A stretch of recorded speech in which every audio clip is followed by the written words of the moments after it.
Apocalipse capítulo 13, vamos ler a partir do verso 1. Vamos ler lentamente, com temor, com reverência, em silêncio, por favor. João é quem está dizendo aqui, quem está falando. Vi emergir do mar uma besta que tinha 10 chifres e 7 cabeças, e sobre os chifres 10 diademas, ou coroas, e sobre as cabeças nomes de blasfêmia. A besta que vi era semelhante ao leopardo, com pés como de urso, e boca como de leão. E deu-lhe o dragão o seu poder, o seu trono e grande autoridade. Então vi uma das suas cabeças como golpeada de morte, mas essa ferida mortal foi curada. E toda a terra se maravilhou seguindo a besta, e adoraram o dragão, porque deu a sua autoridade à besta. Também adoraram a besta, dizendo: quem é semelhante à besta? Quem pode pelejar contra ela? Foi-lhe dada uma boca que proferia arrogâncias e blasfêmias, e autoridade para agir 42 meses. E abriu a boca em blasfêmias contra Deus, para lhe difamar o nome, e difamar o tabernáculo, a saber, os que habitam no céu. Foi-lhe dado também que pelejasse contra os santos e os vencesse. Deu-lhes ainda autoridade sobre cada tribo, povo, língua e nação. E adorá-lo-ão todos os que habitam sobre a terra, aqueles cujos nomes não foram escritos no livro da vida do Cordeiro, que foi morto desde a fundação do mundo. Se alguém tem ouvidos, ouça. Se alguém leva para cativeiro vai. Se alguém matar a espada, necessário é que seja morto a espada. Aqui está a perseverança e a fidelidade dos santos. Vi ainda outra besta emergir da terra, possuía 2 chifres, parecendo cordeiro, mas falava como dragão. Exerce toda a autoridade da primeira besta na sua presença. Faz com que a terra e os seus habitantes adorem a primeira besta, cuja ferida mortal foi curada. Também opera grandes sinais, de maneira que até fogo do céu faz descer a terra diante dos homens. Seduz os que habitam sobre a terra, por causa dos sinais que lhe foi dado executar diante da besta, dizendo aos que habitam sobre a terra, que façam uma imagem à besta, aquela que ferida a espada sobreviveu. E lhe foi dado comunicar fôlego à imagem da besta, para que não só a imagem falasse, como ainda fizesse morrer quantos não adorassem a imagem da besta. A todos os pequenos e os grandes, os ricos e os pobres, os livres e os escravos, faz com que lhes seja dada certa marca sobre a mão direita ou sobre a fronte, para que ninguém possa comprar ou vender, senão aquele que tem a marca, o nome da besta, ou o número do seu nome. Aqui está a sabedoria. Aquele que tem entendimento, calcule o número da besta, pois é número de homem. Ora, esse número é 666. Deixa aberto aí, não feche. Vamos orar. Arruma esse microfone aí, por favor. Pai Santo, diante do seu trono nós nos colocamos, cônscios da sua onisciência, cônscios da sua onipresença, cônscios, sabendo que o Senhor tem assistido o seu povo. Ajuda-nos na difícil interpretação desse texto. E mais ainda, Senhor, ajuda-nos, ser propício a nós, para suportarmos tudo aquilo que está destinado ao seu povo passar. Um grande período de sofrimento e perseguição está por vir. Um momento que em nenhum outro tempo da história a igreja viveu ou passou. Deus, sê conosco, ajuda-nos e seremos ajudados, salva-nos e seremos salvos, quebranta-nos e seremos quebrantados. Oh Deus, traz temor nesse local, santa reverência, e dilata, abre o nosso entendimento, para compreendermos a profundidade da revelação bíblica. Mais que isso, abre o nosso coração, para que sejamos sensíveis aos fatos que estão prestes a acontecer e que envolve toda a igreja de Cristo. Faz teu reino avançar, Senhor. Receba a glória para si e nos conforme a imagem do seu Filho. Em nome de Jesus. Amém. Queridos, preste muita atenção. Nós estamos diante de um dos textos mais difíceis, daquele que é chamado um dos livros mais difíceis, o Apocalipse. É um dos livros mais difíceis de ser interpretados. E nós estamos diante de um dos seus capítulos mais difíceis de serem interpretados. O Apocalipse, capítulo 13. Nós somos um povo distinto dos outros, e nós gozamos de algumas prerrogativas que nem o outro talvez tem. Nós, quando abrimos este livro,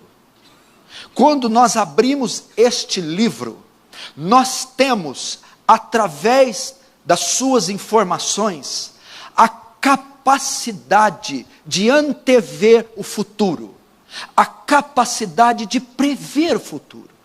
Isso já poderia ser para você por demais empolgante. Isso já poderia fazer você estremecer todo o seu corpo, os seus joelhos, e cair prostrado. Porque quando abrimos esse livro, podemos dar uma espiada no futuro e ver o que vai acontecer. E uma das partes desse livro que nos permite saber tal coisa é o livro de Apocalipse.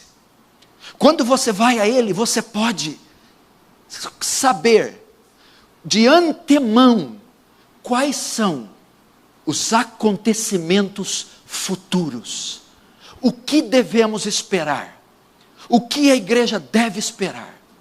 E um desses capítulos que narra isso é o Apocalipse, capítulo 13.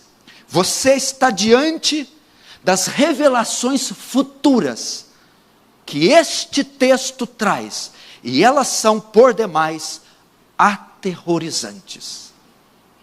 Eu gostaria que você segurasse nessa cadeira, e a minha oração é para que essa mensagem mudasse muitos conceitos da igreja brasileira, meus, seus, da cristandade moderna, porque as revelações desse capítulo são assustadoras, e faz muito bem a você sujeitar-se a elas.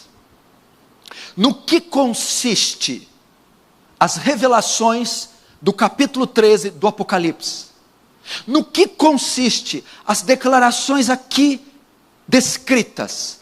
Qual é o teor desse texto, desse extraordinário texto?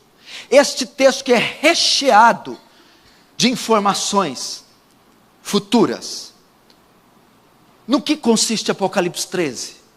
A perseguição, o sofrimento e o martírio da igreja de Cristo. A perseguição, o sofrimento, a morte e o martírio dos santos da igreja, causados pelo anticristo, pela besta, pelo dragão. Nisso consiste esse capítulo. Talvez você já leu ele muitas vezes. Talvez você já leu muitos livros a respeito de Apocalipse 13. E já assistiu centenas de pregações de Apocalipse 13. E a maioria delas sempre dá ênfase no anticristo, ênfase na besta, ênfase no falso profeta, e principalmente ênfase na marca da besta, o 666. Mas esta não é a ênfase do capítulo. Talvez você nunca viu alguém pregar e dar ênfase no que realmente o capítulo reporta. A ênfase é a perseguição ferrenha que no último tempo será desencadeada contra a igreja de Cristo, liderada pelo seu antagonista, pelo seu algoz, o anticristo. É nisso que consiste.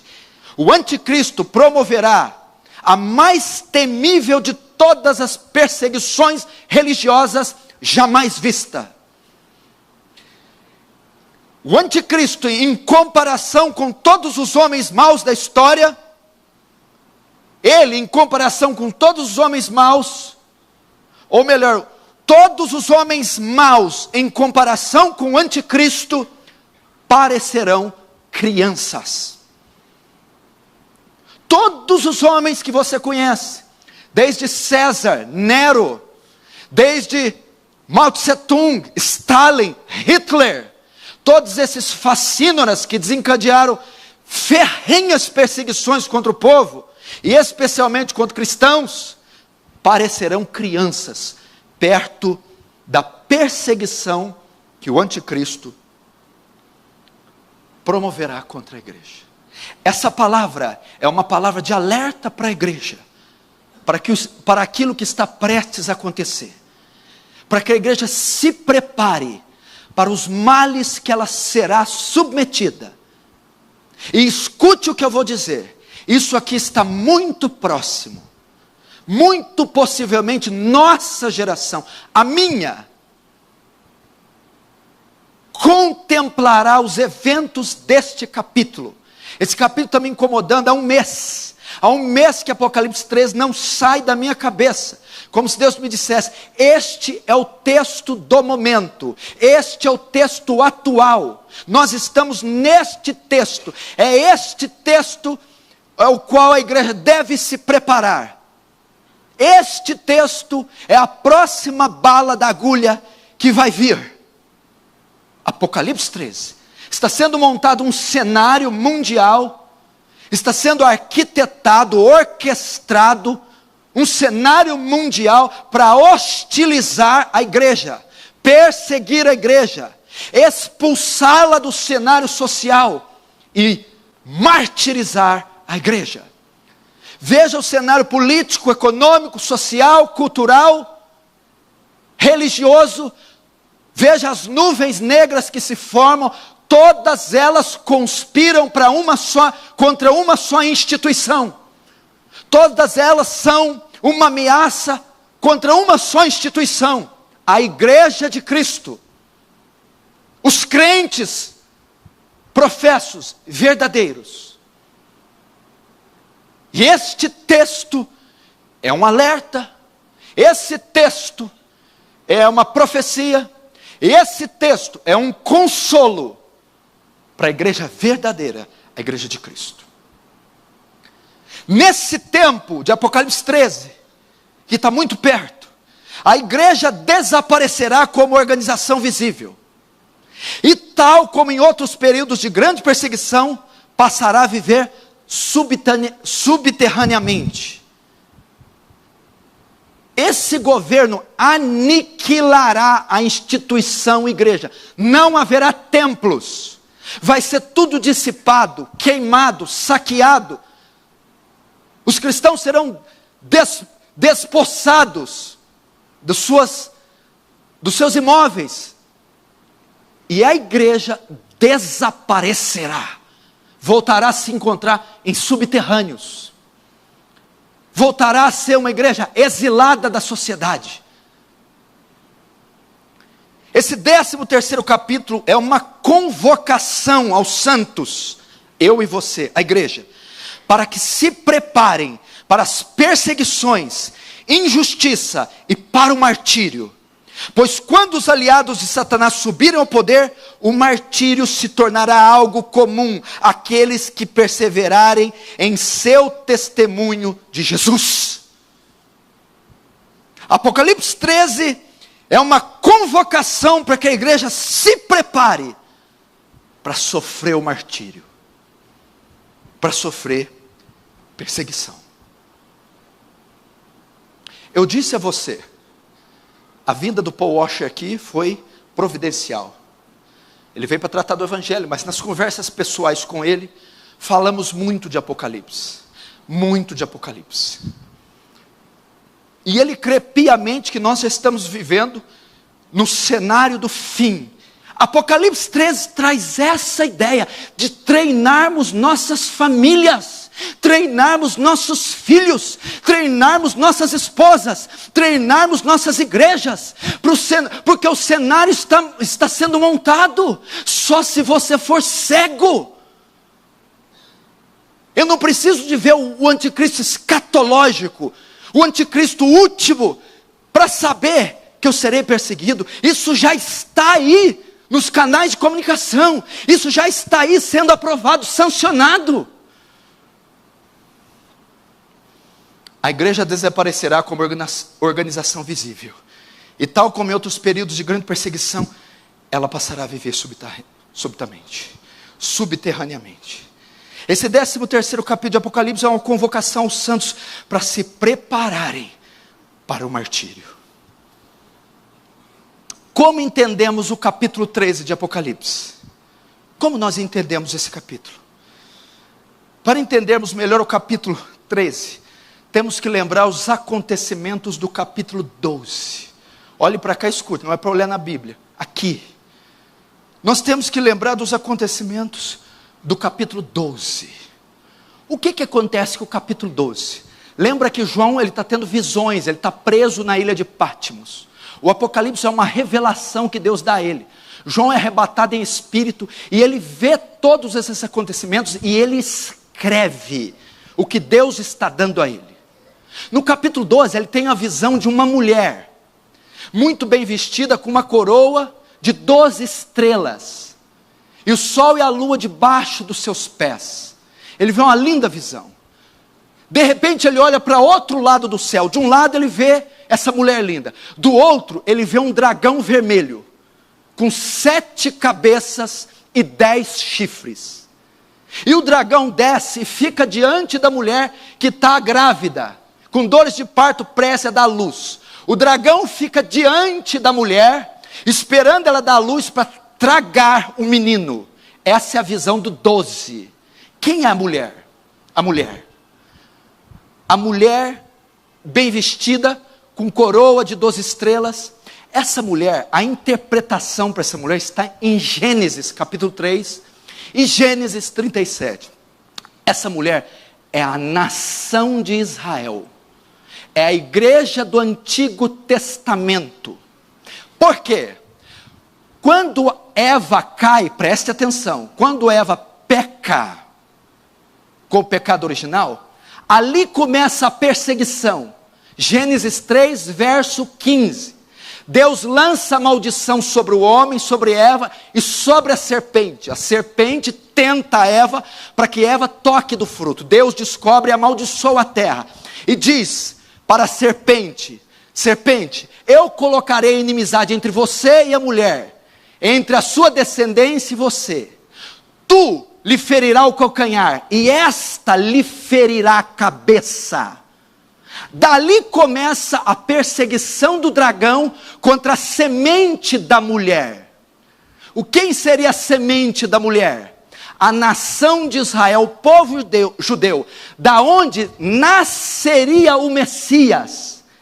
Então Satanás, durante todo o Antigo Testamento, começa a desencadear uma perseguição ferrenha contra o povo judeu, para impedir que o Messias, Jesus, nasça na terra. Pode ver que ele começa em Abel. Ele usa Caim para matar Abel, para descendência, para a posteridade não seguir. O dragão já está querendo ali acabar com a descendência e mata Caim. Mas Deus tem um plano e levanta 7. Adão e Eva têm outro filho, 7. Então a linhagem messiânica continua sendo propagada. E ele tenta isso por todo o Antigo Testamento.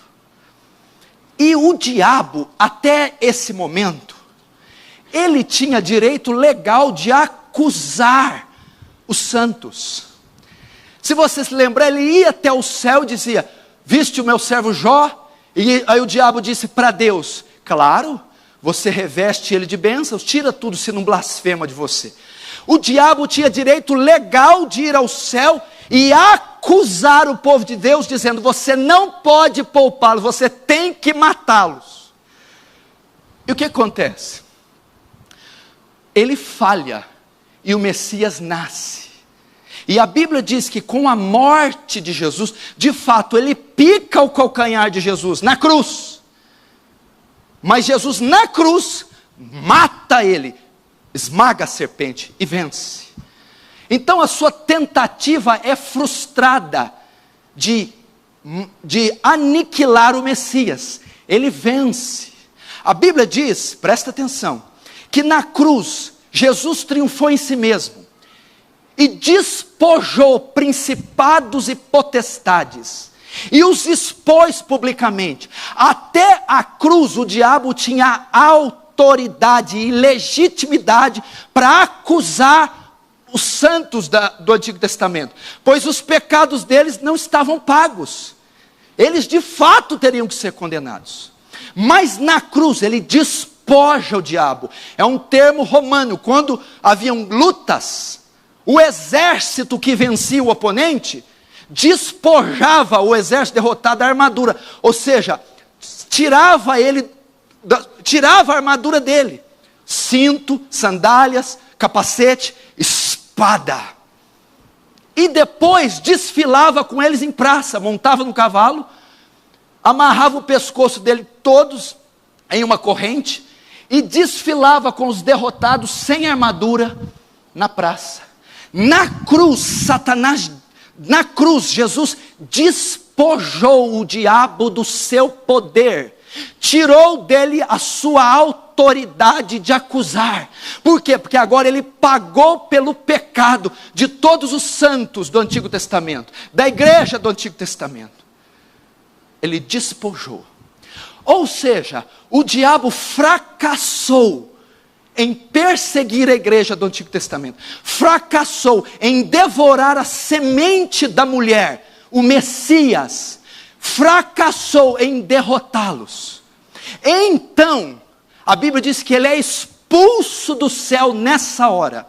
O diabo não foi expulso do céu lá em Gênesis 1, você está enganado. O diabo só foi expulso do céu quando Cristo morreu, ressuscitou e ascendeu os céus. Lá ele despoja Satanás da sua glória e expulsa ele do céu e expulsa os seus demônios.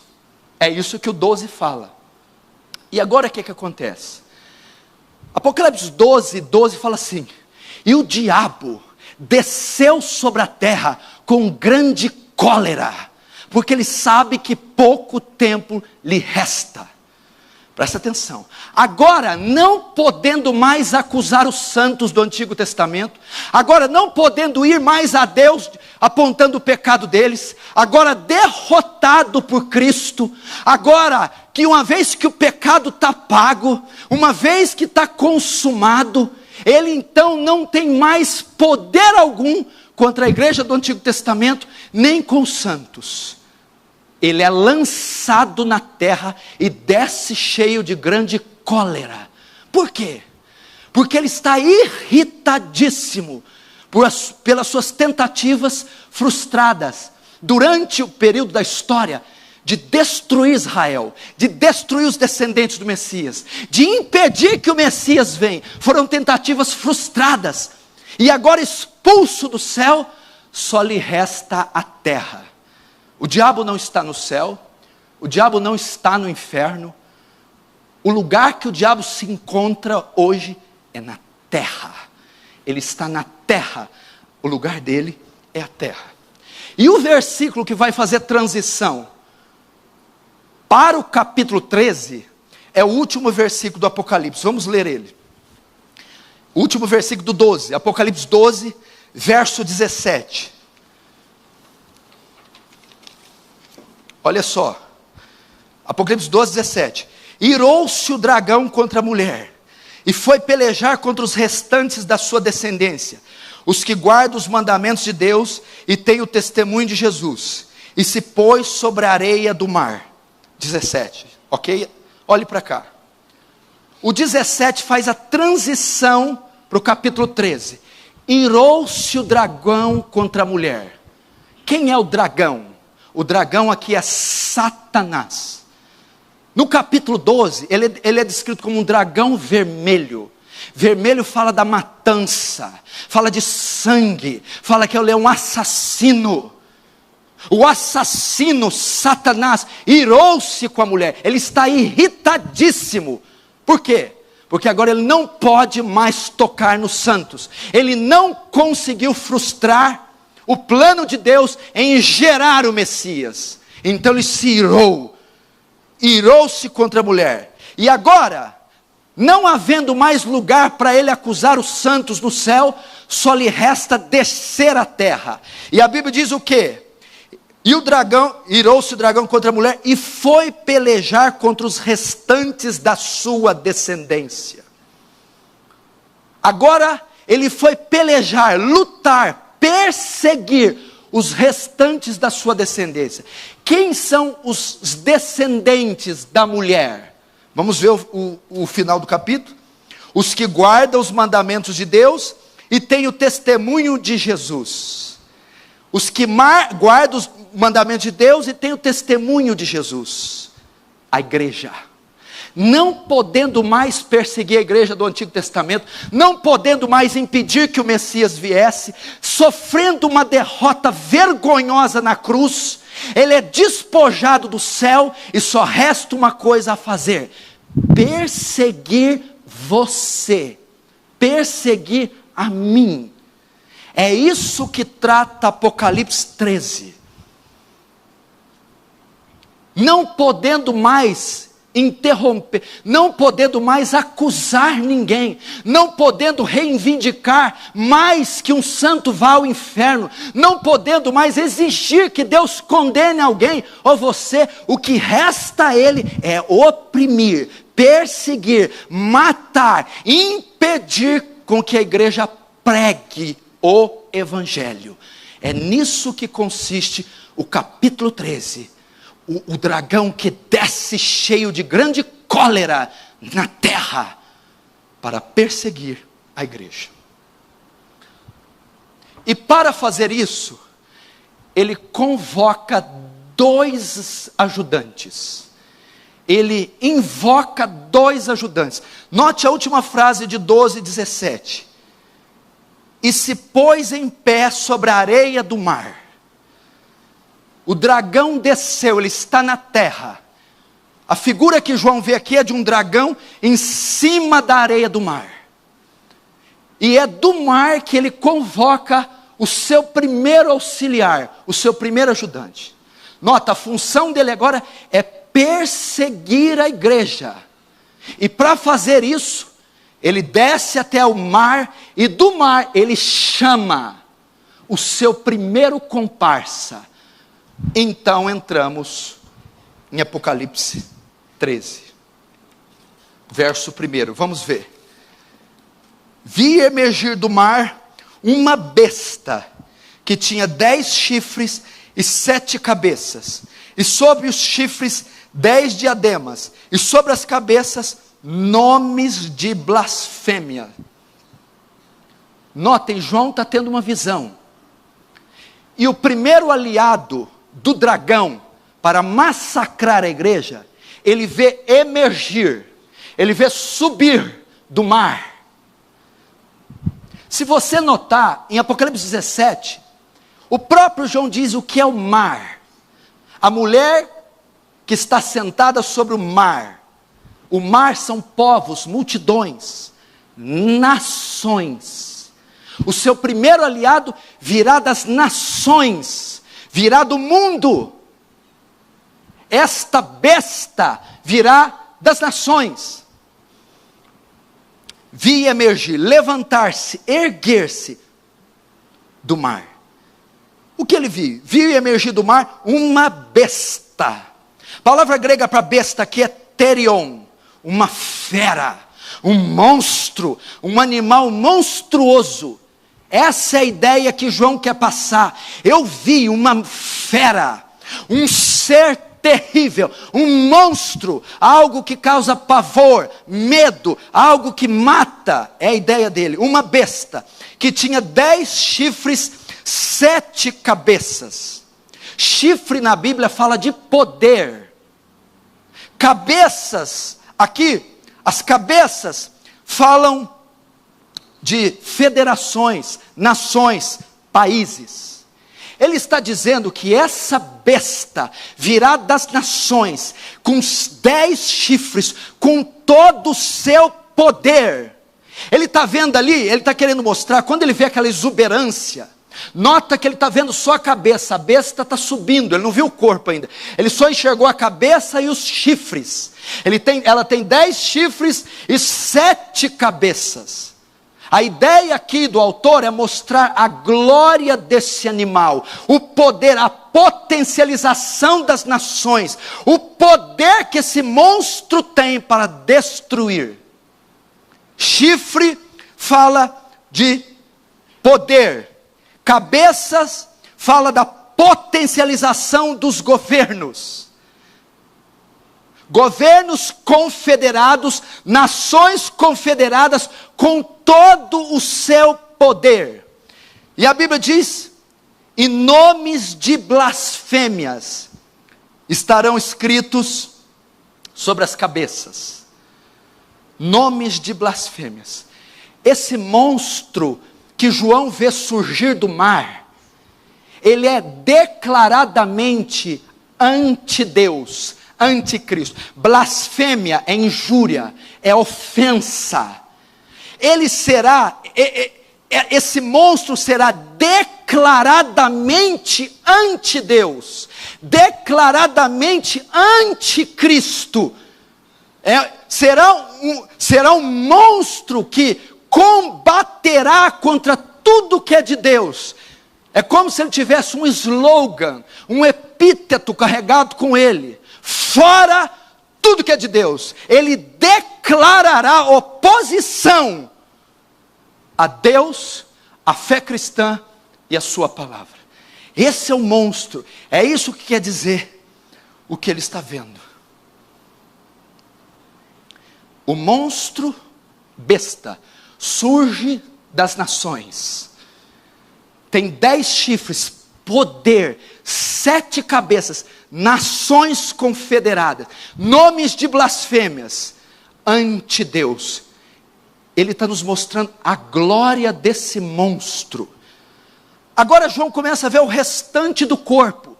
Ele está saindo do mar, a besta. Agora vê o restante da forma dessa besta. Verso 2. A besta que vi era semelhante a leopardo, com pés como de urso, e boca como de leão. E deu-lhe o dragão o seu poder, o seu trono e grande autoridade. Veja que animal terrível que ele está vendo. Primeiro a cabeça, 7 cabeças, 10 chifres e nomes de blasfêmias. Agora ele vê o corpo do animal. Ele vê 3 tipos de animais no mesmo monstro. A besta que vi, o monstro que vi, parecia com leopardo, tinha pés de ursos e boca como de leão. Como identificar isso? O que João está querendo dizer com o monstro desse? Por que ele se parece com o leopardo? Por que ele tem pés de urso? E por que ele tem a boca de leão? A chave interpretativa de Apocalipse 13. É importante você saber que Apocalipse foi escrito de forma alegórica, não é literal. Quando você vê monstros, espadas, dragões, não são dragões literais, espadas literais. É alegórico isso aqui. E a chave para interpretar o Apocalipse é o Antigo Testamento. No Antigo Testamento existem passagens que dão luz ao Apocalipse. E para interpretar o Apocalipse 13, a passagem mais adequada é Daniel capítulo 7. Eu vou ler para você aqui. Daniel, ele tem a mesma visão. Presta atenção. João está vendo a besta, o monstro. Esse monstro tem pé de urso, boca de leão e parece com o leopardo. Daniel também tem uma visão. E no capítulo 7, escuta. Falou Daniel e disse: eu estava olhando durante a minha visão da noite, e eis que os 4 ventos do céu agitavam o grande mar. Opa, mar. Da onde saiu a besta de João? Do mar. O grande mar. 4 animais grandes, diferentes uns dos outros, subiam do mar. Daniel vê animais subindo do mar, da mesma maneira que João vê a besta subindo do mar. Como eram os animais que Daniel viu? Verso 4. O primeiro animal era como leão, e tinha asas de águia. Enquanto eu olhava, foram arrancadas as asas. Foi levantando da terra e posto em 2 pés como homem, e foi-lhe dada mente de homem. Verso 5. Ele vai ver o segundo animal. Continua olhando, e eis que o segundo animal era semelhante ao urso, o qual se levantou sobre um dos seus lados. Na boca, entre os dentes, trazia 3 costelas. Ele dizia: levanta-te e devora muita carne. O segundo animal. Agora o terceiro, verso 6. Depois disso, continua olhando. Eis aqui outro animal semelhante ao leopardo. E tinha nas costas 4 asas de aves. Tinha também este animal 4 cabeças. E foi-lhe dado domínio. Verso 7, agora o quarto animal. Depois disso, eu, Daniel, continuava olhando nas visões da noite, e eis o quarto animal, terrível, espantoso e sobremodo forte, o qual tinha grandes dentes de ferro. Ele devorava e fazia em pedaços, e pisava aos pés o que sobrava. Era diferente de todos os animais que apareceram antes dele, e tinha 10 chifres. Notou a semelhança? Daniel vê 4 animais. Ele vê um urso, ele vê um leão, ele vê um leopardo, e o último não é identificado, só tem 10 chifres. Daniel vê os 4, João vê os 4 mesmos animais de Daniel, só que em um só. Ele vê o corpo de leopardo, com a boca de leão, pés de ursos, e vê os 10 chifres do último animal ferrenho. O que são esses animais que Daniel vê? Para nós sabermos quem é a besta. Que animais são esses? No decorrer da história, nós sabemos que Daniel estava tendo uma visão profética de reinos que viriam. A visão do primeiro animal que Daniel vê, o primeiro animal, o leão, é o Império Babilônico, que esmaga, dilacera, que assassina seus oponentes. O segundo que Daniel vê é um urso, é o Império Medo-Persa, forte, poderoso.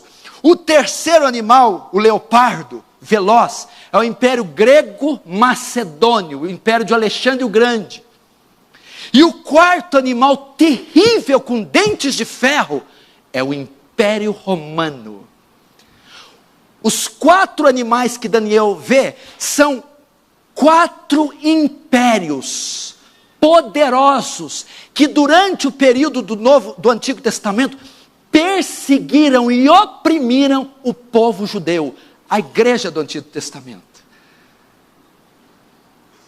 São impérios. Agora, quando João vê essa besta com as 4 características dos animais de Daniel, o que João está vendo? Todos os impérios potencializados em um só. O greco, macedônio, babilônico, medo-persa e o romano, no mesmo governo.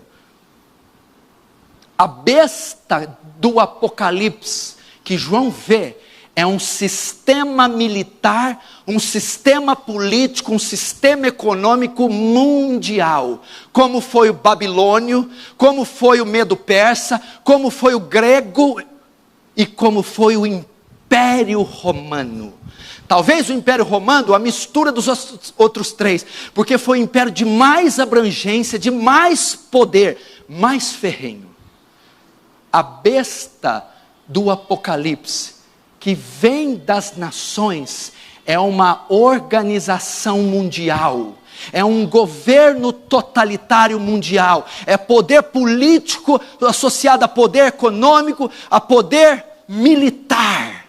E são esses sistemas, são esses impérios que se opõem à igreja, são esses impérios que implantam as suas leis, que ferem a igreja, que ofendem a igreja.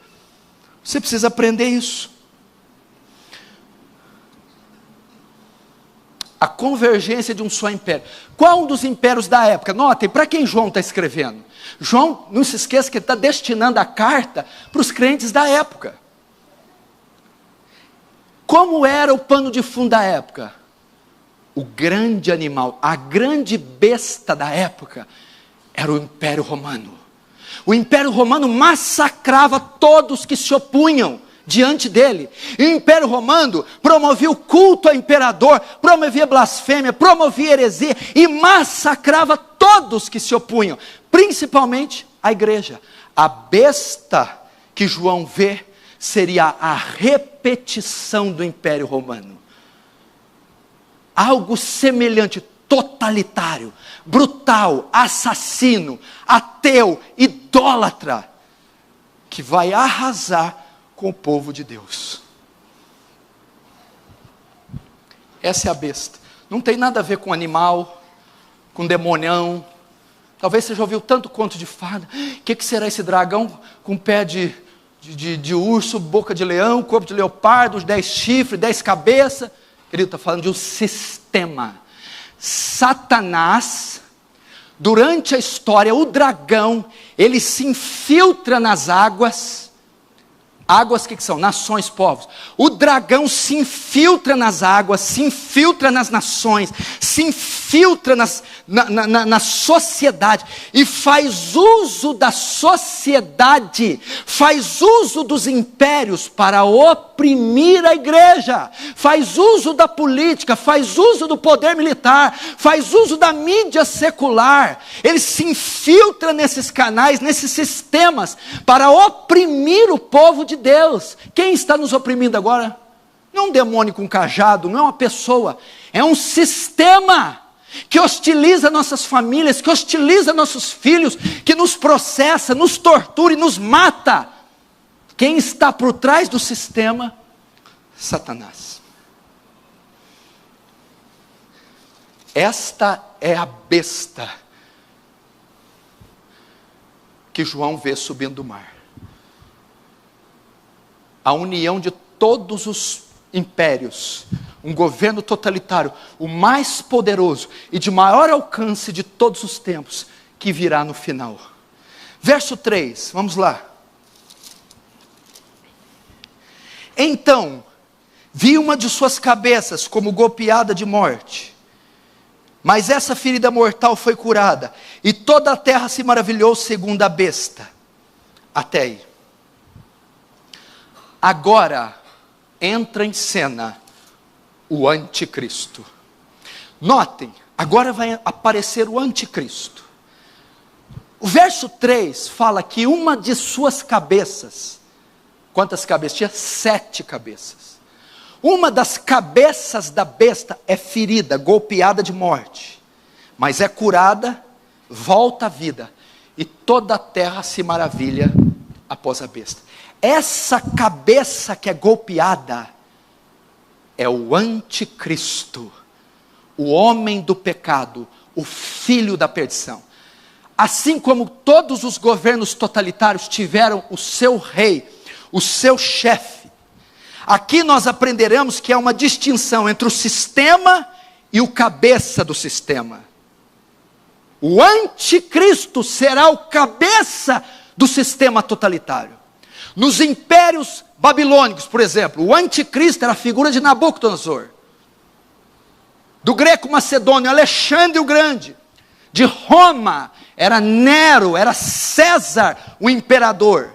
Eles eram os anticristos da época. O sistema, o Império Romano. O anticristo, César. Aqui é a mesma coisa. Essa monstro, esse sistema surgirá das nações para governar o mundo e se opor à igreja. Mas esse sistema terá um líder único. Terá um líder que incitará, que governará o sistema. Este líder é a cabeça que é ferida aqui. O anticristo. Essa cabeça deve ser vista como anticristo. Ele ainda não apareceu. Nós tivemos muitos protótipos do anticristo. Nós tivemos Antíoco Epifânio, Nero, Domiciano, Adolf Hitler. Protótipos de homens que lideraram sistemas totalitários. Contudo, a Bíblia fala do último, o anticristo escatológico, o homem do pecado que Paulo chama, o filho da perdição, a besta. Ele governará o último sistema mundial, o anticristo. Paulo menciona este anticristo, o anticristo escatológico. Eu vou só ler, não abre. 2 Tessalonicenses 2:3, Paulo menciona essa cabeça aqui, esse último líder mundial. Ninguém de modo nenhum vos engane, porque isso não acontecerá, o quê? A volta de Jesus, sem que primeiro venha a apostasia, e seja revelado o homem do pecado, o filho da perdição, o qual se opõe e se levanta contra tudo que se chama Deus, ou é objeto de culto, a ponto de assentar-se no santuário de Deus, ostentando-se como fosse Deus. Paulo está dizendo, o fim não acontecerá, Jesus não voltará, sem antes que se manifeste o homem do pecado, o filho da perdição. Paulo fala que será um homem, uma figura humana, um homem. Quem é esse homem? O anticristo. Paulo está a ensinar que Cristo não voltará, sem que manifeste o último anticristo. Paulo então fala do advento, da aparição de um homem. Este homem é chamado anticristo. E Paulo prossegue, verso 7. Com efeito, o mistério da iniquidade já opera. O sistema já opera. Ainda que não tenha aparecido o anticristo escatológico, o sistema anti-Deus já está na sociedade, aguardando somente que seja afastado daquele que agora o detém. Então será de fato revelado o iníquo. O que é isso? Então, quando aquilo que o detém, tem algo que detém a vinda do anticristo ainda. Quando isso que detém for retirado, então será revelado o iníquo. Ele ascende ao poder, ele aparece. A quem o Senhor matará com o sopro da sua boca e destruirá pela manifestação da sua vinda. O que é o que detém ainda? O anticristo. Há muitas especulações para isso. Por exemplo, Apocalipse 6 fala dos 4 cavaleiros do Apocalipse. O último cavalo é o cavalo branco. Tem 3 interpretações para o cavalo branco. Muitos acham que o cavalo branco é o anticristo. Outros acham que o cavalo branco é o próprio Cristo. Mas há uma terceira interpretação, que o cavalo branco é o Evangelho, que ele vem vencendo e para vencer. Aqui, muitos acham que o anticristo não vem, enquanto aquilo que o detém não seja tirado. Ah, é a igreja. Quando a igreja for arrebatada, o anticristo vem. Não a igreja. Ah, é o Espírito Santo está segurando. Quando o Espírito Santo está aqui, o anticristo não pode vir. Quando o Espírito Santo sair com a igreja, o anticristo vem. Não pode, impossível, porque o anticristo o Espírito Santo é onipresente. Ele sempre vai estar. O que é então que o detém? A pregação do Evangelho. É o Evangelho vitorioso e vem para vencer. Por quê? Jesus disse em Mateus 24, e este Evangelho será pregado em todas as nações, então virá o fim. Enquanto o Evangelho não for pregado em todas as partes, e Deus não alcançar todos os números dos salvos, o anticristo não se manifestará. Continuando, quando Deus tirar a última barreira do mundo que detém, ele aparecerá. Que barreira é essa que impede a manifestação? Mateus 24, 14. Vamos continuar. Ferida mortal foi curada. Note aqui, verso 3. Então vi uma de suas cabeças como golpeada de morte, mas a ferida mortal foi curada.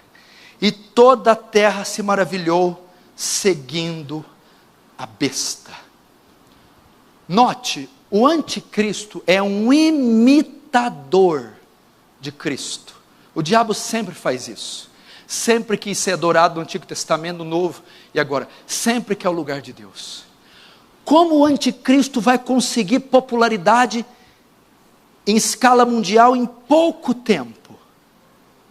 A Bíblia diz que ele sofrerá uma ferida mortal, mas ele vai curar da ferida, e toda a terra se maravilhará. Muitos acreditam que o anticristo vai simular uma falsa morte e uma falsa ressurreição. É o que na época de João chamava-se da lenda do Nero redivivo. Nero redivivo. Quando João escreve essa carta, o anticristo da época era Nero. Então, Nero foi morto em 68 da era cristã. Quando Nero morre, que era um assassino, um homem vil, outro imperador pior do que ele ascende ao poder, Domiciano. Eles falam que Domiciano era um segundo Nero, era um Nero redivivo, um Nero que ressuscitou. O anticristo, não sei se o sistema será refreado e depois retornará, pode ser uma tradução. Mas a tradução que mais parece fazer uma paródia do Messias é que para conseguir adoração global e mundial em um curtíssimo espaço de tempo, quando o anticristo estiver no poder, ele será morto, mas ressuscitará, fazendo uma imitação da morte e ressurreição de Cristo. Então, a terra, as nações, os governos se maravilharão com este ato. E aí prossegue o verso 4, olha o que eles vão dizer. E adorarão o dragão, porque deu a sua autoridade à besta. Também adorarão a besta, dizendo: quem é semelhante à besta? Quem pode pelejar contra ela?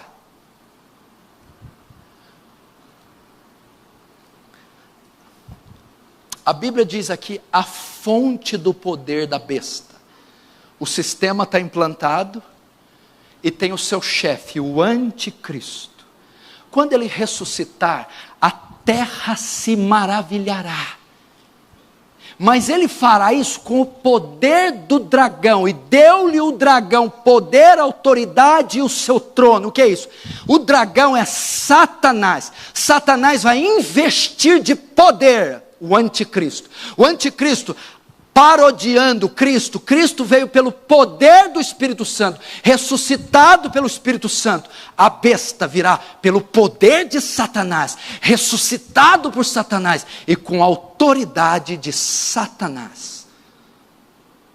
É debaixo do poder do diabo que o anticristo operará. E a Bíblia diz que, olha só, e adoraram o dragão. Notem que primeiro fala aqui, verso 4, e adoraram o dragão, porque deu autoridade à besta. Também adoraram a besta. A Bíblia fala que adoraram primeiro o dragão, depois adoraram a besta. Querido, as condições humanas vão estar em níveis tão baixos, a depravação do homem vai estar em tempo tão terrível, que as pessoas adorarão deliberadamente a Satanás nesse tempo. A Bíblia diz, e adoraram, e os povos adoraram o dragão, adoraram a Satanás. O anticristo promoverá um culto em que ele mesmo será adorado. Esse culto será tão maligno, intenso, feito com tanto zelo e por tantas pessoas, que fará com que o comunismo pareça santo. Deus, quando permite que a maldade do homem e do mundo chegue ao nível máximo, ele destrói. Foi o caso dos antediluvianos de Noé, Sodoma e Gomorra. Nesse tempo, a maldade do homem, a depravação vai chegar num nível tão grande, que eles aqui não adorarão alguém camuflado, adorarão o diabo conscientes, deliberadamente, estarão tão obstinados em seus prazeres, tão cegos, que adorarão o dragão, e consequentemente, a besta. Deus nesse tempo deixará as coisas chegarem nas últimas consequências, e depois enviará o seu juízo, as taças da ira. Isso já está acontecendo. Pode ver que Deus em toda a época refreia o mal, refreia a depravação do homem, mas parece agora que Deus está tirando as suas mãos, para chegar nesse ponto. Verso 5 ainda, senão não vamos acabar. Foi-lhe dado uma boca que proferia arrogâncias e blasfêmias, e autoridade para agir 42 meses, e abriu a boca em blasfêmias contra Deus, para lhe difamar o nome, difamar o tabernáculo, a saber, os que habitam no céu. Até aí. Foi-lhe dado a boca que proferia arrogâncias e blasfêmias.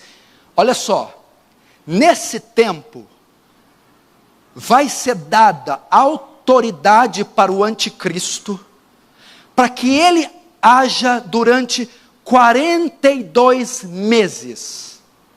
O que significa isso? Foi dada autoridade, foi-lhe dada uma boca para proferir arrogância e blasfêmias, e autoridade para agir. Nota, quem dá autoridade aqui para a besta agora é Deus. Quem investe ela de poder é Satanás. Dar autoridade aqui é Deus foi permitido que a besta blasfemasse. Foi permitido, Deus permitiu que ele governasse 42 meses. O que significa isso? Pela linha escatológica que eu estou pregando, nós já estamos na 70ª semana de Daniel. É essa, a 70ª. Nós já estamos. Não, 70ª, isso, 70 semana, 70ª semana, a última semana de Daniel. Cada semana é um período de 7 anos, 70 anos, 7. 42 meses, aqui, dá 1.200, deixa eu ver se eu anotei aqui, 1.260 dias. Ou 3 anos e meio. 3,5 é a metade de quê? 7. Não é isso? 3 anos e meio é metade de 7. Foi dado ao anticristo metade de um tempo para ele agir. O que significa? Nós estamos na metade da 70ª semana. A última semana de Daniel começa com o Messias. E quando Deus deu um tempo para a morte, ressurreição de Cristo, e é o período da igreja pregar o evangelho que está durando esses 2000 anos. Essa é a primeira metade da 7ª semana. Ok? O anticristo foi dado a outra metade. A primeira metade é o avanço do reino, da última semana. Nós estamos na primeira metade da última semana. Cada semana tem 7 anos, vamos colocar. Os primeiros 3 anos e meio foram dados depois que Cristo ressuscitou para o avanço do evangelho, a pregação do evangelho, o avanço do reino. Então eu e você estamos na metade da última semana de Daniel. Nos primeiros 3 anos e meio, que são alegóricos, que estão dando esses 2000 anos. O anticristo vai entrar no poder na última metade da última semana de Daniel, que está escrito aqui, foi dado a ele 42 meses, ou seja, 3 anos e meio. 3 anos e meio é o quê? Metade de 7. 7 o quê? A última semana. A primeira metade para o reino de Deus avançar. Desde que Cristo morreu e ressuscitou. O anticristo entra no poder na última metade da última semana. 42 meses. Os 3 anos e meio finais. Foi o tempo que foi dado para ele agir. Uai, então vamos fazer as contas. Se a primeira semana, a primeira metade da semana, já dura 2000 anos, porque o senhor disse que conta desde que Jesus morreu e ressuscitou. Sim. Então, a última semana do anticristo, ele vai reinar 2000 anos, vai. Não, ele não vai reinar. Porque Jesus disse, se aqueles dias, que dias? Da grande tribulação. Quem estará na grande tribulação governando? O anticristo. Se aqueles dias não fossem abreviados, nenhuma carne se salvaria. Então os 3 anos e meio finais do governo da besta serão abreviados, suprimidos, reduzidos por causa dos eleitos, porque senão nem eles resistiriam.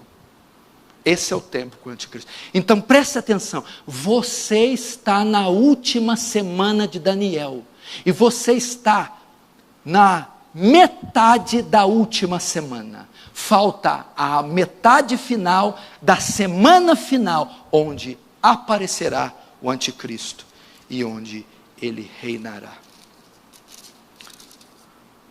Verso 6 diz, abriu a boca em blasfêmias contra Deus para difamar o nome e difamar o tabernáculo, a saber, os que habitam no céu. O anticristo difamará a pessoa de Deus, tornando-o desnecessário para o mundo moderno. O anticristo difamará o nosso objeto de fé, a nossa fé, ridicularizará o Filho de Deus, difamará a pessoa de Deus de tal forma, que no tempo do governo dele, Deus não será mais necessário, não será mais pregado, não será mais conhecido. É um sistema anti-Deus. Agora é a parte que eu quero entrar. Olhe comigo aqui, o verso 7. Foi-lhe dado também que pelejasse contra os santos e os vencesse. Deu-lhes ainda autoridade sobre cada tribo, povo, língua e nação. E adorá-lo-ão todos que habitam sobre a terra, e aqueles cujos nomes não foram escritos no livro da vida do Cordeiro que foi morto desde a fundação do mundo. Se alguém tem ouvidos, ouça. Se alguém leva para cativeiro vai. Se alguém matar a espada, necessário é que seja morto a espada. Aqui está a perseverança e a fidelidade dos santos. Tudo que eu preguei até agora, presta atenção, todo esse cenário que eu montei, tudo isso que está se desenhando, até o verso 7, as ascensões dos governos, tudo isso, vai convergir no versículo 7, tem essa finalidade. Foi-lhe dado também autoridade, deu-lhe ainda autoridade, foi-lhe dado também que pelejasse contra os santos e os vencesse. Quem são os santos? Para quem foi dada autoridade? Deus vai permitir que o anticristo, Deus vai permitir que a besta, o sistema, persiga a igreja. Aqui está um grande versículo que mostra que a igreja não será arrebatada antes, que a igreja passa pela grande tribulação. A maioria dos crentes brasileiros acreditam que o arrebatamento e a volta de Jesus são 2 atos distintos. Primeiro a igreja arrebatada, depois o anticristo vem, a grande tribulação, depois Jesus volta. Isso não é bíblico. O arrebatamento e a volta de Jesus será um ato único e será feito no final. A igreja fica aqui, porque veja só, foi dado ao anticristo que pelejasse contra os santos. Quem são os santos? Não são os ímpios, não são os muçulmanos, é a igreja. A igreja sofrerá a grande tribulação. Será um tempo tão intenso de perseguição e tão terrível, que se eu e você não nos prepararmos, será quase que insuportável. Nesse período final, a igreja estará aqui, ela passará pela tribulação e sofrerá a perseguição final e a mais forte. Morte e sofrimento haverão nesse período. Querido, a igreja estará neste cenário. Por que ela será perseguida? No tempo de Roma, no Império Romano, que é a figura da besta e do anticristo com Nero, existia o que chamavam-se culto ao imperador. Mas foi Domiciano, o sucessor de Nero, que arrogou para si o título de Senhor e Deus. Nero exigia ser adorado. E Nero excluiu a adoração de todo e qualquer outro Deus, a não ser a si próprio. E quem não adorasse Nero era preso, torturado, despossado dos seus bens e morto. O anticristo promoverá o culto a si próprio, no mesmo período que a igreja estará aqui. E a igreja, o salvo, não tolerará tal coisa. E por causa disso, será perseguido, sofrerá. Na época de Nero, os guardas romanos chegavam até os cristãos, e os cristãos tinham que dizer assim: César est Kyrios. Em grego, César é o Senhor. E os cristãos diziam, os guardas chegavam com a espada, César est Kyrios? Eles, não, Jesus est Kyrios. Jesus é o Senhor. Cortava a cabeça. No período do anticristo vai ser a mesma coisa. O anticristo vai dizer: eu sou o Senhor, me adorem, devotem um culto a mim. E os cristãos vão fazer o quê? Não, eu não te adoro, eu só tenho um Senhor. Então vai ser preso, vai ser tirado do cargo público, vai ser cobrado triplos impostos, vai ser encarcerado, torturado, tire os filhos dele, tire a mulher dele, mate ele. Esse período acontecerá isso conosco, acontecerá isso com a igreja. O anticristo exigirá adoração. João 14, outra prova, Apocalipse 14, outra prova, que os crentes passam pela grande tribulação. Quando João vê uma multidão vestida de branco, o ancião pergunta: quem são esses? Eles estão de branco diante do trono, Apocalipse 7. Então ele responde: esses são os mártires que vieram da grande tribulação. Quem são mártires, salvos, santos, que estão no céu, vieram da grande tribulação? Você, eu, nós, a igreja.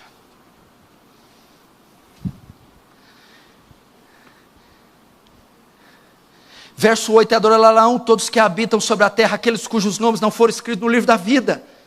Enquanto os santos são perseguidos, sofrem mortos, o mundo adora a besta. Olha só, o verso 8 vai mostrar um reconhecimento global da sua autoridade, daquela cabeça da besta, o anticristo. Quem são os que adoram a besta? Aqueles cujos nomes não foram escritos no livro da vida. Ímpios, a falsa religião, os falsos crentes. Isso mostra que os santos não adoraram a besta, pois têm seus nomes escritos no livro da vida, não receberão a marca. Nesse tempo eles provarão que não adoram a besta, nem possuem a sua marca. Como eles provarão? Verso 9: se alguém tem ouvidos, ouça. Se alguém leva para cativeiro vai. Se alguém matar a espada, necessário que seja morta a espada. Aqui está a perseverança e a fidelidade dos santos. Sabe o que João está nos mandando dizer? Como nós vamos mostrar que os nossos nomes estão escritos no livro da vida e adoramos o Senhor? E não adoramos a besta, cujo nome não está escrito no livro da vida. É que nós não negaremos ao Senhor, não adoraremos a besta.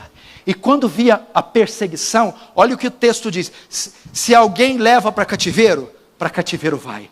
Se forem pegar você, prender você, torturar você, vai para o cativeiro.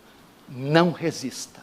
Se alguém matar a espada, é necessário que seja morto a espada. O que ele está dizendo aqui? Não levantem nenhuma rebelião contra o sistema. Não se oponham ao sistema.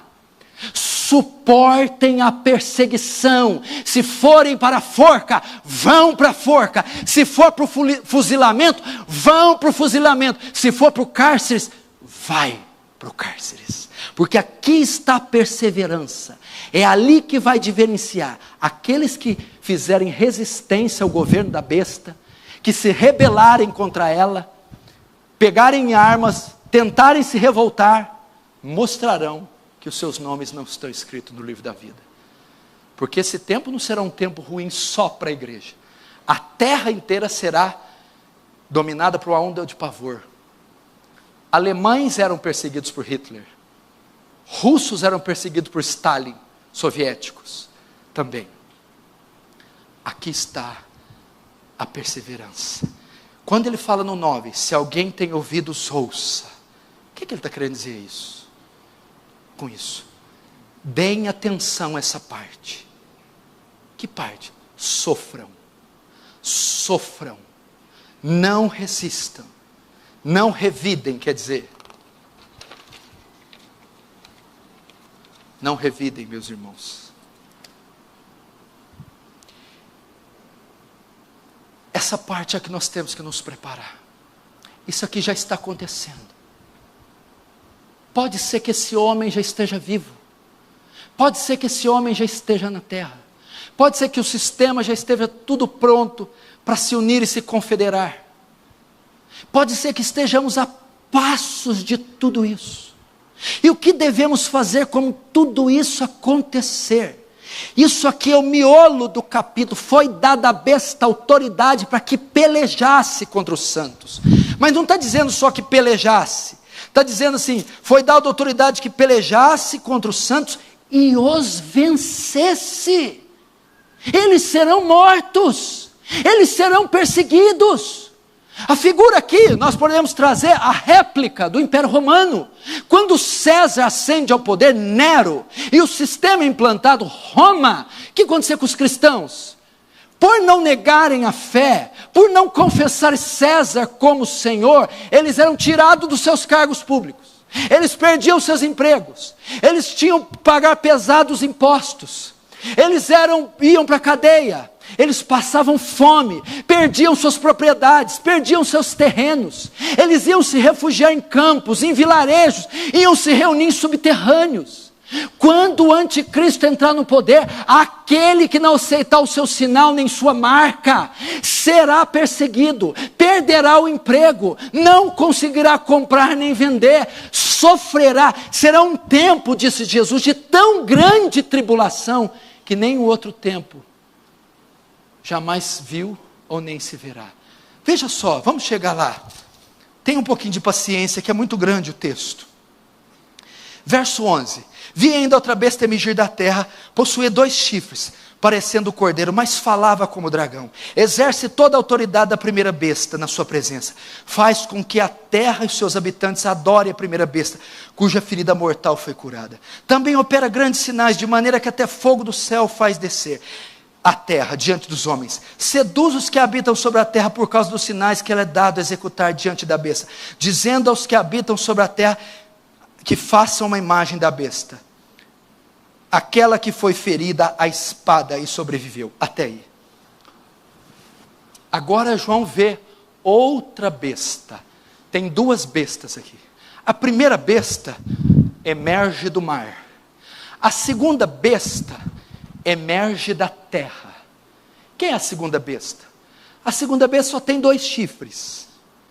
E tem pele de cordeiro. Mas fala como o dragão. Se a primeira besta é sistema político e religioso, sistema político e militar, a segunda besta é o sistema religioso. Agora o dragão, Satanás, vai chamar o seu segundo ajudante, o poder religioso, se unindo com o poder político econômico, para que ambos se oponham e massacrem o testemunho de Cristo na terra. Poder político, poder religioso, Roma papal, o islamismo, a falsa igreja contemporânea, o anticristo, a besta, no seu governo mundial, contará com apoio religioso. Pode ser a Igreja Católica Romana Papal, pode ser o Estado Islâmico, o islamismo, pode ser a igreja apóstata que está aí, que só professa fé em Mamon, no Deus da prosperidade. Muitos falsos crentes adorarão a besta e nem saberão. Muitos falsos crentes darão apoio, estarão integrados nesse sistema e não saberão. Ela chama da terra. Por que 2 chifres? É como o cordeiro, o bode, o cordeiro, a ovelha só tem 2 chifres. Pele, parecerá cristão, mas fala como dragão. É inspirado pelo dragão, atua no poder do dragão. Quem é o dragão? Satanás. Satanás evocará naquele tempo o sistema religioso. Ele já está operando. Poder político, econômico e militar, junto com o poder religioso, se unindo para governar o mundo e massacrar a igreja. Mas note, ela tem algo estranho aqui ainda. Verso 15. E foi dado comunicar fôlego à imagem da besta, para que não só a imagem falasse, quando ainda fizesse morrer, quantos não adorassem a imagem da besta. Até aí. Olha que coisa estranha.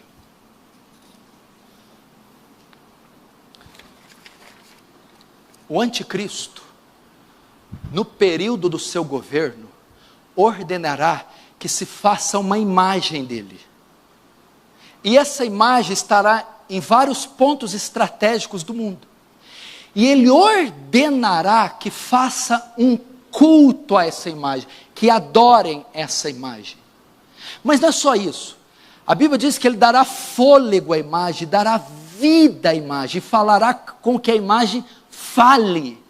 A imagem da besta, o ídolo, segundo João, vai falar. E ela vai fazer serem mortos todos quanto não adorarem ela. O que pode ser isso? Algumas interpretações para isso. Havia imagens na época, símbolos do Império Romano. Vamos pegar, por exemplo, a suástica, na época de Hitler, um protótipo de anticristo. A suástica era a imagem, o símbolo do seu governo. E eles promoviam cultos, veneravam a suástica. Ela era um símbolo de adoração. Pode ser que o anticristo vai ter um símbolo, uma insígnia, que ele obrigará a ser cultuada, exigirá que essa insígnia, que esse símbolo seja adorado. Ou pode ser uma estátua. Lembra de Nabucodonosor? Outro tipo do anticristo. Ele erigiu uma estátua e ordenou que ela fosse adorada. E quem não adorava a estátua, o que era feito? Lançado na fornalha. Ou a terceira opção, pode ser que nós não podemos duvidar do poder do diabo, que de fato ele faça essas imagens terem vida, de uma forma demoníaca. Essas estátuas terão vida e obrigarão a ser adoradas, e matarão quem não as adorarem. Não podemos duvidar disso. A quarta é que pode ser que haverá centros de adoração pelas cidades, com retratos, fotos, imagens do anticristo, e um horário específico para o culto. Então toca o sino das 5, hora de adorar a besta. Todo mundo tem que se reunir no santuário, e lá está uma imagem, guardas na porta com arma. Quem resistir, entrar, será morto. Será um sistema de adoração mundial. O anticristo será tomado de ira insana. Satanás está tomado de ira insana, obstinado para ter adoração própria. E a igreja, onde está aí nessa hora? Está aqui. Você vai estar vendo tudo isso aqui, fresquinho, aqui. Você não poderá entrar nesses centros. Você será obrigado a entrar nesses centros. Você será perseguido. Mas não tem só a imagem, tem outra coisa do governo. Aí eu já acabo. Verso 16. E a todos os pequenos e os grandes, e os ricos e os pobres, os livres e os escravos, fez que lhes seja dada certa marca sobre a mão direita, ou sobre a fronte, para que ninguém possa comprar ou vender, senão aquele que tem a marca, ou o nome da besta, ou o número do seu nome. É nesse momento que o anticristo, ele implanta a sua marca. Todos que fizerem parte do sistema da besta, terão que ter a marca do sistema. Todos que estiverem debaixo do governo do anticristo, terão que ter a marca do anticristo. Qual é a marca? 666, a marca da besta. Todos serão marcados com esse sinal. E sem a marca da besta, ninguém pode comprar ou vender, comer nem beber. O que é a marca da besta? Tem milhares de interpretações para isso. A maioria devastadora crê que a marca é um microchip, que será posto na mão ou na testa, como aquele que faz, um chip que faz a leitura laser. Então a pessoa entra no estabelecimento, passa o chip e é debitado em conta. Quem não tiver o chip não pode comprar nem vender. Isso é uma interpretação completamente equivocada. A marca da besta não é física. A marca não é um chip, não é um código. O que é a marca da besta que vai reinar neste tempo, neste governo?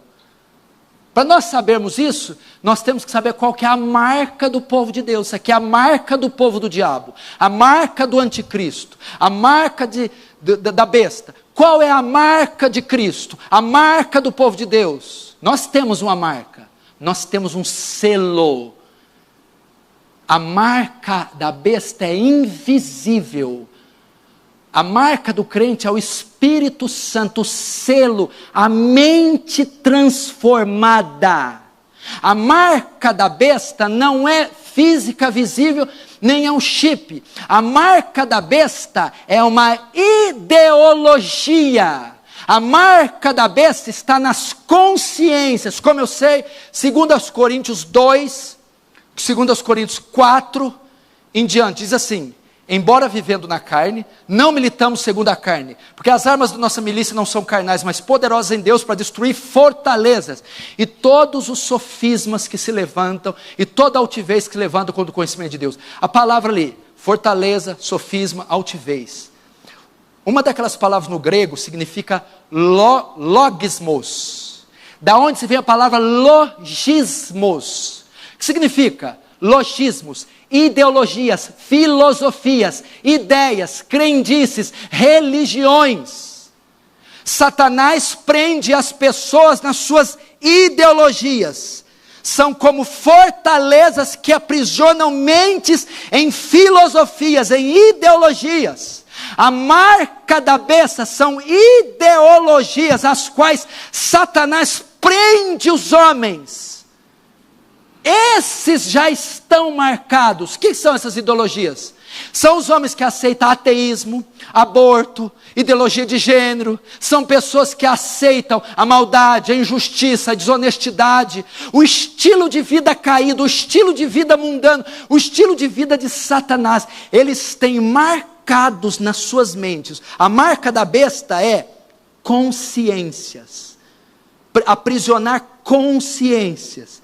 Mas a marca também está na mão. Primeiro a ideologia, depois a atitude. Dar a mão à besta.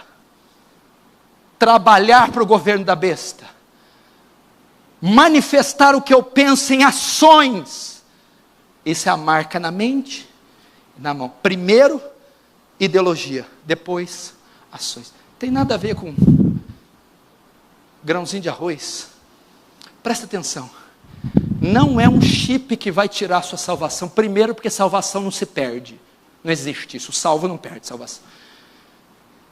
Não é um organismo, não é um objeto na minha mão que tira. O chip na mão não pode mudar minha consciência. Satanás quer consciências. Quem tiver com a consciência marcada pelo seu sistema, a consciência que apoia o sistema, que adora o sistema, a consciência anti-Deus, anti-Cristo e a consciência a favor do diabo, esse está com a marca. Pode pôr chip em você, cortar sua mão, tatuar, pode cauterizar você. A sua consciência já é de Cristo, porque ela é selada com o Espírito. Essa é a marca do salvo. A marca da besta, a consciência submetida ao seu sistema. Essa é a marca. A marca já está operando. Está cheio de gente carregando a marca. Gente que ama essa ideologia, ama essa filosofia. Gente que ama os anticristos, que ama a depravação, que ama o pecado, que odeia Deus, que odeia a palavra. Esses já estão marcados. Mas neste tempo, quem não tiver a marca, o que seria não tiver a marca? Não aceitar esse governo, não se submeter à ideologia, não se submeter aos seus credos, não se submeter aos seus postulados, não vai poder comprar, nem comer, nem vender. E quem são os poucos que não aceitarão a marca? Eu, você. Nesse tempo, onde templos para o anticristo estarão sendo feitos, adoração em centros de culto anticristo estarão sendo feitos, marcas da besta em todos os lugares, a igreja estará aqui, sem poder entrar nesses locais, sem cultuar a imagem da besta e sem aceitar o seu sinal.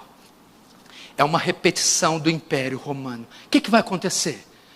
Quem não tiver a marca, vão perder nossos cargos, os impostos serão duplicados, perderemos o emprego, seremos expulsos das casas, perseguidos, presos, torturados, mortos. É uma repetição do Império Romano. É uma repetição do nazismo. O que Hitler fez com os judeus?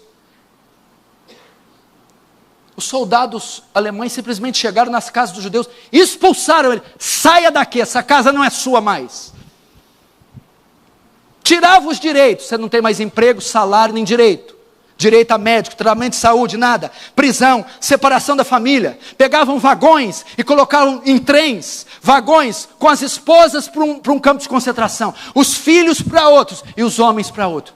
Querido, foi um tempo que se dividiu as famílias.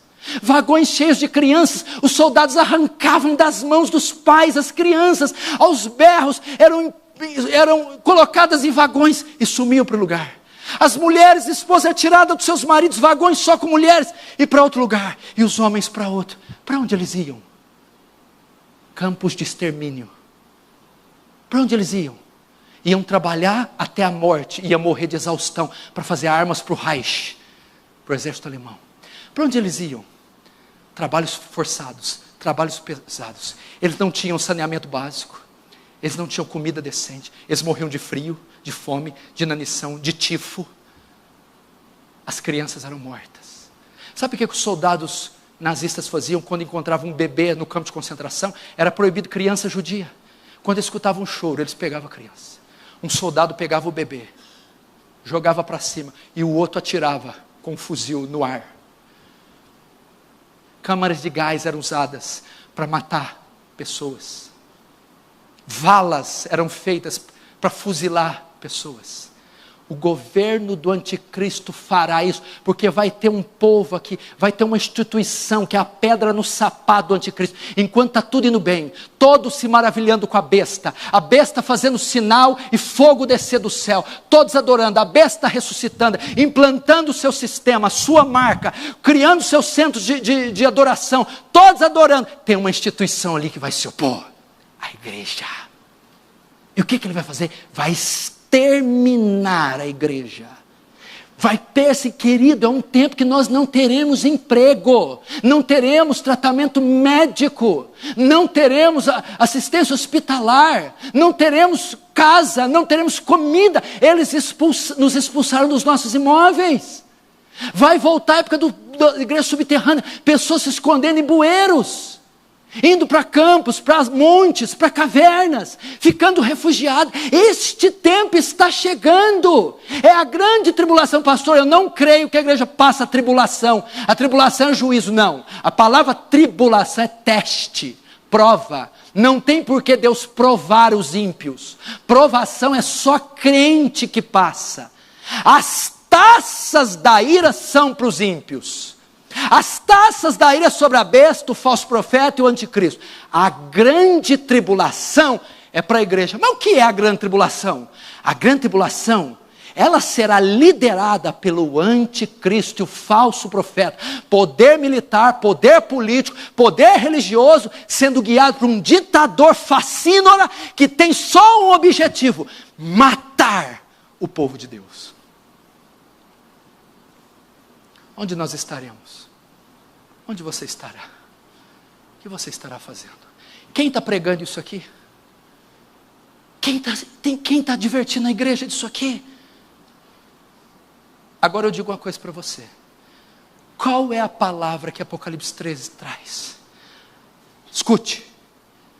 Aqui está a perseverança dos santos.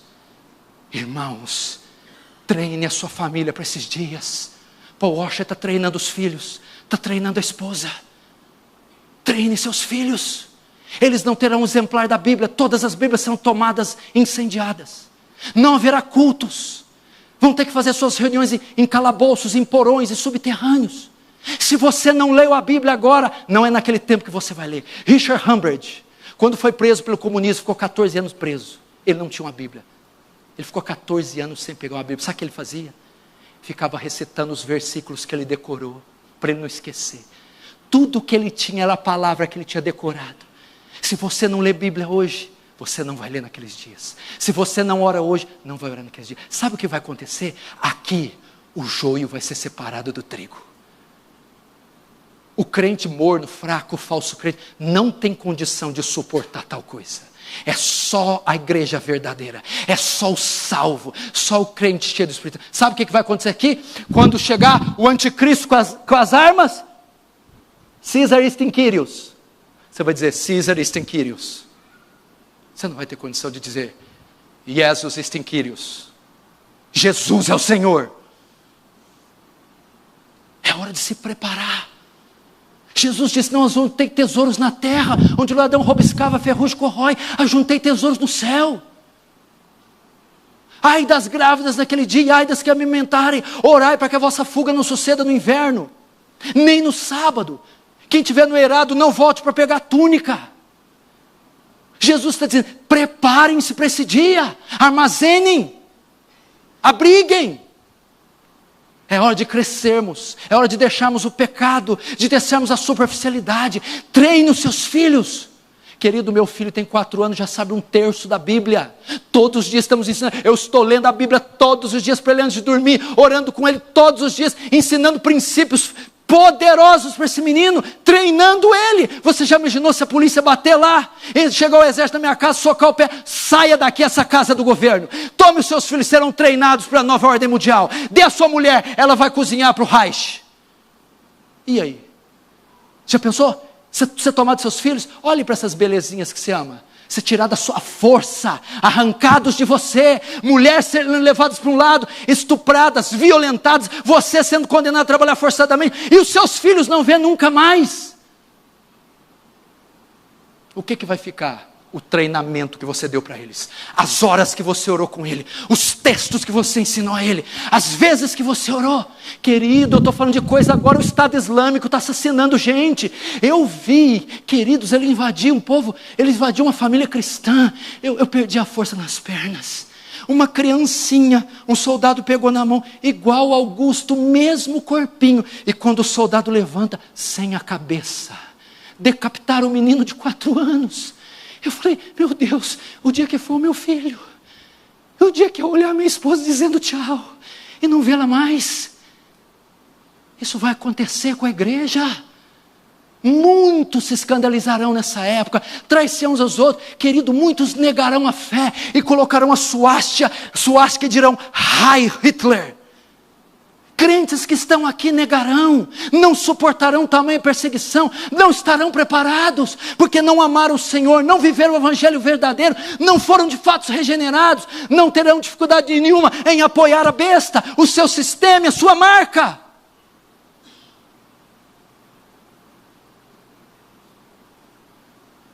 Como você está preparando seus filhos, sua esposa, o seu lar?